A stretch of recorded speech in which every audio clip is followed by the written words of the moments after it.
Okey, sekarang kami sudah sampai ke penghujung jalan berturap. Dan kalau anda nampak di depan adalah satu lagi tower yang dibina sekitar kawasan ini.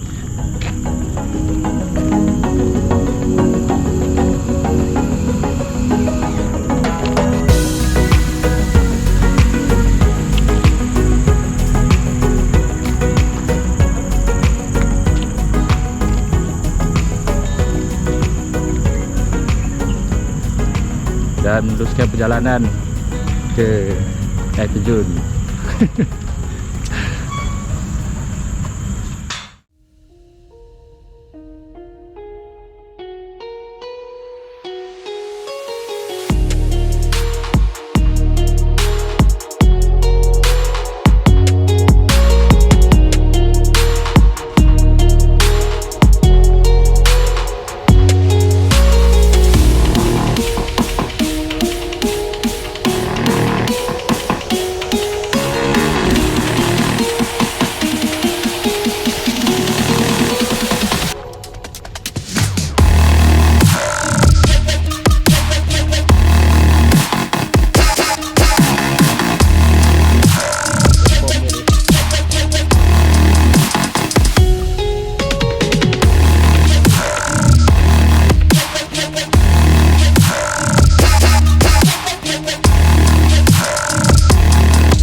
Itu dia tadi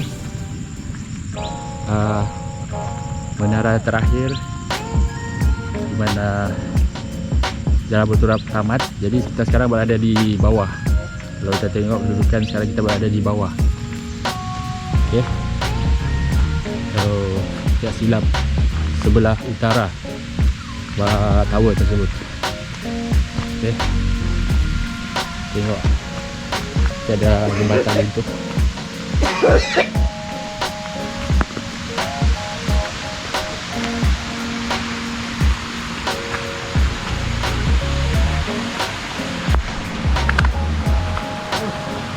Saluran air dari perbukitan, kalau daripada bukit mengalir ke lautan.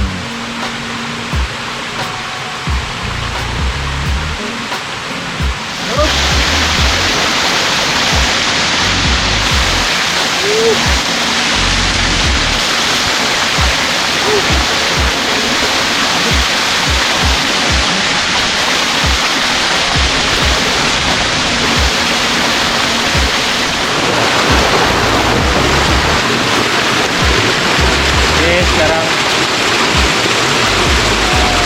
kita dah dekat bawah tadi. Tadi kita dah dekat tadi.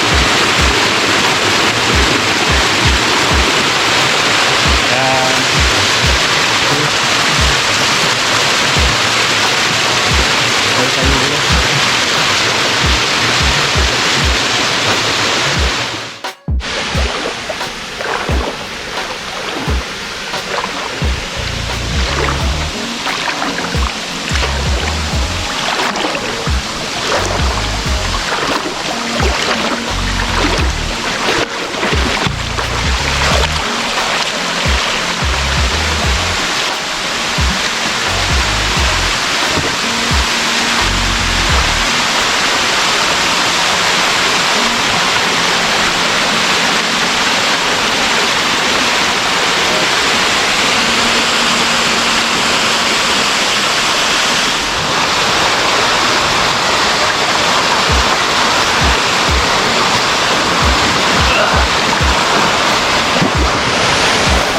Okey, sekarang kami sudah puas ke? Sudah ambil masa sedikit untuk berlambang dan juga menikmati suasana Terjun dan berada di Nyabau Hill di Kulu.